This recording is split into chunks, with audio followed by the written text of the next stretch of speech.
That's why I like this Ether Condor so much, because I can put the position on, and then as long as I keep the CLP in range, then every single day I get closer to break even.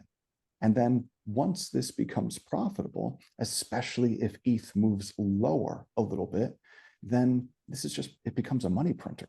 Like it's just pure profit because I'm always short.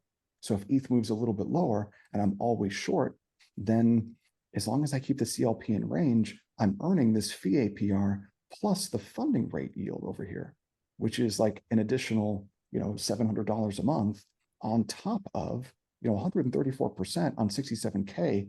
That's like $7,200 a month plus the funding.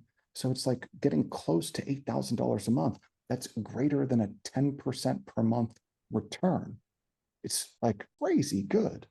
Now, what's the risk? Well, the risk is ETH runs higher and that short perps position gets liquidated. That's why it's so important that I know my max divergence loss at the top of the range, because if I know the max divergence loss at the top of the range, and then I make sure to exit the entire system at the top of the range, I can define my max loss.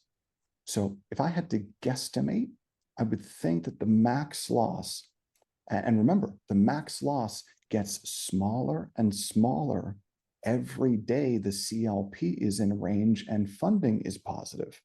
So every single day, as I continue to earn yield, that max loss shrinks and shrinks and shrinks until eventually there is no loss on the upside.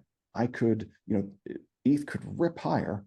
I could have that short perps position get liquidated, but because I had been in range for so long and able to earn enough in yield, the position would still be profitable even if the short perps position gets liquidated on the upside.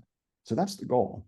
The goal really is to keep it in range and just allow it to earn yield.